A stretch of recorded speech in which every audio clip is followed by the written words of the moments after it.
10 Creepiest Unsolved Mysteries Happened on Halloween. Number 10. The Murders of Ronald Simmons and Elizabeth Platt. Sometime during the early morning Halloween hours of 1981, a Manhattan couple named Ronald Simmons and Elizabeth Platt were murdered in their apartment, which was located near Greenwich Village. The couple was severely beaten before being shot in the head, execution style, and the apartment was completely ransacked. Simmons was rumored to be involved in drugs, so authorities initially believed that to be the motive for the killings. However, the case took a bizarre turn when a prison informant claimed that one of his fellow inmates had somehow predicted the crime weeks before it actually happened. That inmate turned out to be none other than the notorious Son of Sam killer, David Berkowitz. In 1977, Berkowitz was convicted of a series of shootings which took the lives of 6 victims and left 7 others wounded. There has always been speculation that Berkowitz was involved with a satanic cult and did not commit all the Son of Sam murders on his own. According to the informant, Berkowitz had told him that his cult was planning to enter a residence near Greenwich Village on Halloween. They would perform a ritual murder by shooting a couple in the head before ransacking the place to remove incriminating evidence. When questioned about this, Berkowitz claimed that Simmons possessed snuff footage of one of the Son of Sam shootings and was planning to hand it over to the authorities to avoid some drug charges. While no evidence was found to support Berkowitz's claims, he did provide an eerily accurate description of Simmons' apartment. No one knows if the murders of Simmons and Platt had anything to do with the Son of Sam case, but they are still unsolved.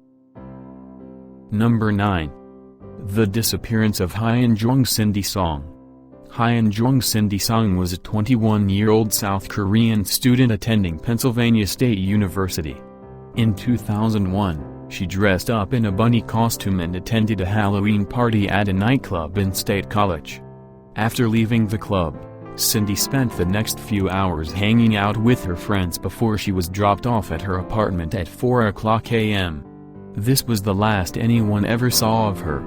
After Cindy was reported missing, a search was conducted of her apartment.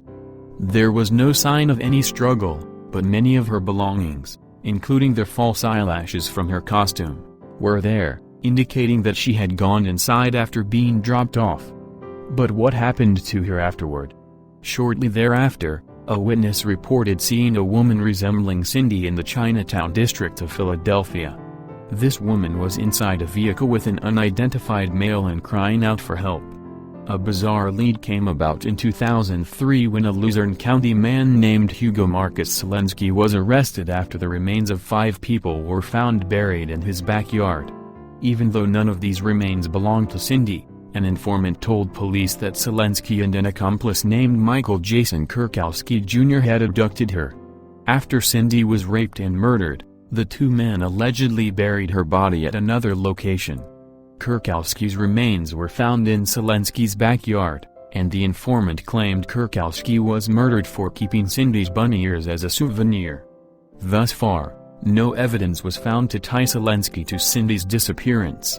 But in January 2014, the burned remains of a dozen more people were found buried on his property. It remains to be seen if any of them will be identified as Cindy Song. Number 8. The Murder of Nina Louise Carter. On Halloween night in 1977, the parents of 19-month-old Nina Louise Carter placed their child inside her crib at their Lawton, Oklahoma home. The next morning, Nina's parents were shocked to discover that she was missing. Since the windows in Nina's bedroom were locked, it's theorized that her abductor had been hiding in the closet and sneaked the child out of the house while her parents were sleeping in the living room. A month later, a group of kids were playing in an abandoned house 4 blocks away from the Carter home. When they opened up the house's refrigerator, they received a horrifying shock when the decomposed body of an infant came tumbling out. The child was identified as Nina Louise Carter, who died of suffocation. A similar crime had occurred in Lawton in April 1976 when a pair of 3-year-old twin sisters, Mary and Tina Carpenter, were lured out of their home by a young woman and forcibly confined inside a refrigerator at another abandoned house. When the sisters were found 2 days later, Mary had suffocated, but Tina managed to survive. Tina identified her abductor as a local teenage babysitter named Jacqueline Rabidix. However, the child's age made her testimony unreliable and there wasn't enough corroborating evidence to file charges at that time. Jacqueline Rabidix eventually became a babysitter for Nina Louise Carter. She was an obvious suspect after Nina's murder, but once again, there was no evidence to implicate her. Years later, Rabidix was finally charged with Mary Carpiter's murder and given a life sentence. She died in prison of liver cancer in 2005 but never admitted to the still unsolved murder of Nina Louise Carter. Number 7. The murder of Higham Hein. Higham Hein was a 15-year-old Orthodox Jewish boy attending the Mezivta of Long Beach, a yeshiva high school in New York. The morning after Halloween in 1986, the entire school was horrified when Higham was found murdered on his dorm room floor. He had been bludgeoned to death after a sharp blow to the skull and was repeatedly stabbed in the head, but no murder weapon could be found anywhere. Since there was no evidence of a struggle, it seemed likely that Higham was killed in his bed while he slept before his body was moved to the floor. By all accounts, Higham was a very well-liked boy, so no one could figure out a possible motive for the crime. There were signs that the killer was familiar with the religious customs of Orthodox Judaism. Even though it had been a chilly night, the window in Higham room was open, a custom which is often done to let the deceased person's spirit out. After the murder, one of the school's rabbis left a memorial candle to burn in Higham room. 2 days later, a second candle appeared, but no one ever admitted to putting it there. There were no signs of forced entry anywhere, indicating the killer may have been familiar with the dormitory. During the night, another student on Higham floor remembered being momentarily awakened when the door to his room was opened before it was immediately shut again. Could the killer have initially entered the wrong room by mistake? After 28 years, authorities have never been able to find a suspect or any answers about why Higham Hein was murdered in such a brutal fashion. Number 6. The identity of orange socks. On Halloween in 1979, the unidentified body of a young woman was found in a concrete culvert near Interstate 35, just outside of Georgetown, Texas. The victim appeared to be in her 20s and had been sexually assaulted before she was strangled to death. It seemed likely she was murdered that very same day, and the only unique clue to her identity was a silver, oval-shaped ring on her hand. The victim was nude and the only garment of clothing she had on was a pair of orange socks. Since the young woman was never identified, Orange Socks became her nickname. Years later, serial killer Henry Lee Lucas confessed to the murder of Orange Socks. He even stated that he had sex with her corpse after she was dead.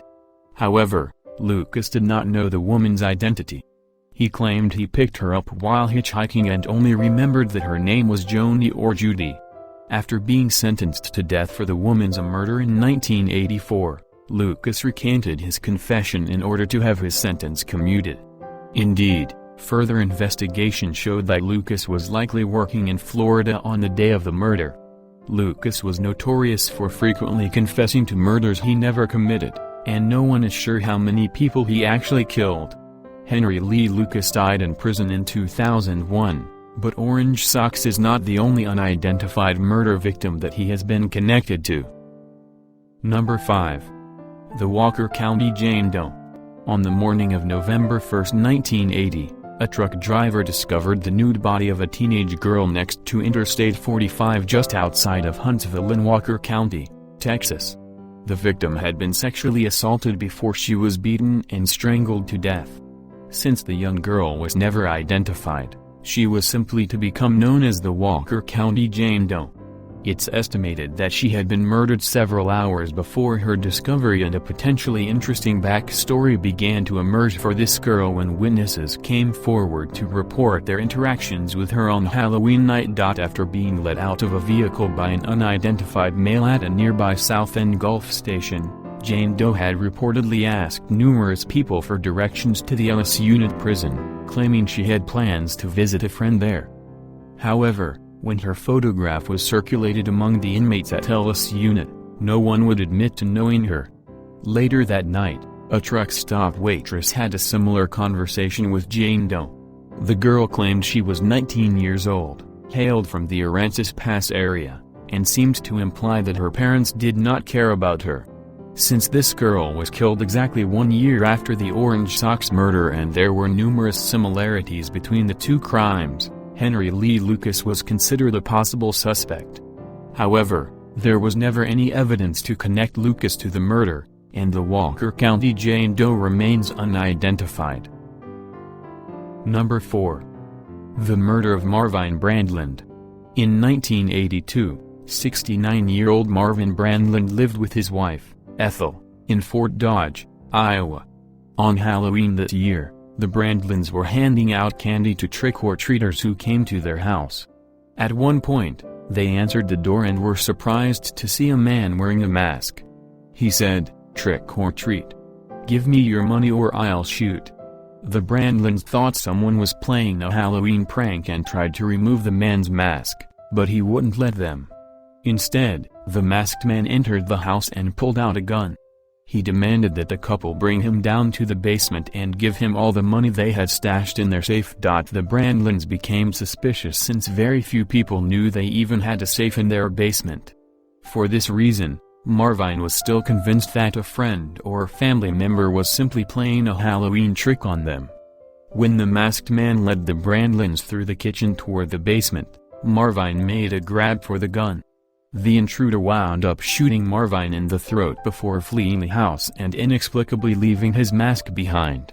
Ethel was so traumatized by her husband's death that she died only a few months later. Over the years, an acquaintance of the Brandland family had allegedly bragged about committing the murder, so DNA testing was performed on the mask.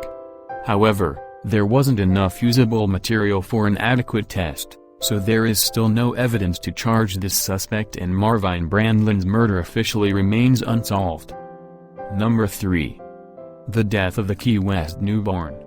On the morning of October 31, 2004, a housekeeper at the Hilton Resort and Marina in Key West, Florida found something in the garbage bin of the ladies' room in the lobby. She may have initially assumed it was a Halloween prank, but the situation became truly horrific once she realized she had found the body of a newborn infant girl. The child still had the umbilical cord and placenta attached to her body, indicating that someone recently gave birth to this girl and decided to just toss her into the trash.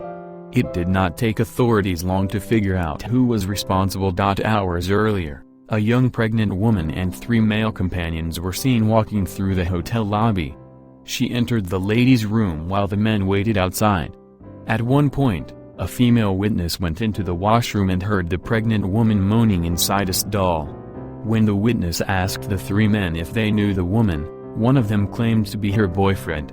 He even called out her name at one point, which sounded like Samantha or Sonia. The pregnant woman was in the bathroom for approximately 40 minutes and a security guard saw her clutching her stomach when she exited. When the guard asked if she was alright, he was told she had gotten sick by partying too much at nearby Fantasy Fest. The 4 individuals were escorted out of the hotel, but the child was not discovered until morning. Fingerprints, blood samples, and DNA evidence were taken from the washroom and compared to several suspects, including Casey Anthony. However, the mother and the 3 men have yet to be identified, and no one has been prosecuted for the newborn's death. Number 2. The mysterious death of Chris Jenkins. Chris Jenkins was a 21-year-old student from the University of Minnesota who visited a downtown Minneapolis bar on Halloween night in 2002. After leaving the bar around midnight, Chris vanished without a trace. He remained a missing person for 4 months until his body was discovered in the Mississippi River. Since Chris was still wearing his Halloween costume, all indications were that he died shortly after he disappeared. Chris was heavily intoxicated that night and since his cause of death was determined to be drowning, authorities initially believed it was an accident or suicide. His parents refused to believe this and pressed for a more thorough investigation. Finally, in 2006, the death was reclassified as a homicide. While the authorities have withheld specific details, They claimed that an incarcerated suspect told them he was present when Chris was murdered and thrown off a bridge into the river. Even though police believe this man's story to be credible, no charges have ever been filed. However, one possible theory is that Chris Jenkins could have been a victim in the mysterious smiley face murders. During this time period, approximately 40 male college students in the United States were victims in a bizarre series of drowning deaths. In some of these cases, unexplained smiley face graffiti was found near the body of water where the victim drowned.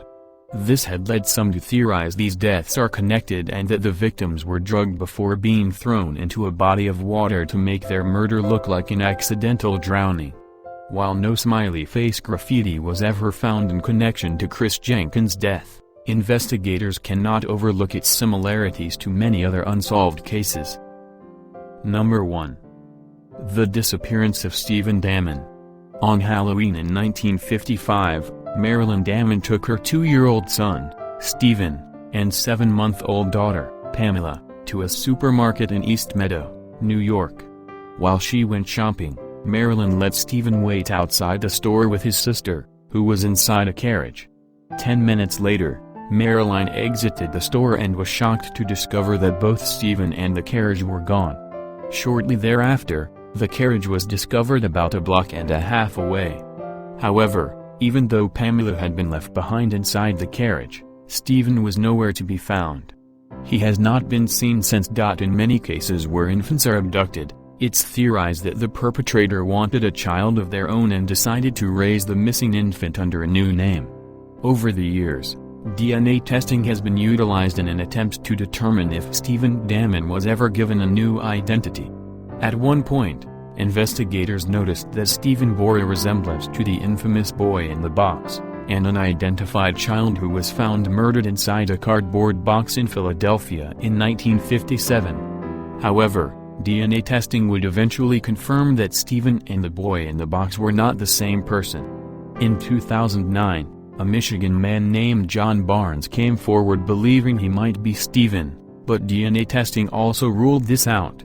It's possible that an adult Stephen Damon might be living another life somewhere under a different identity, unaware that he was once taken from his real family. However, his whereabouts continue to remain unknown.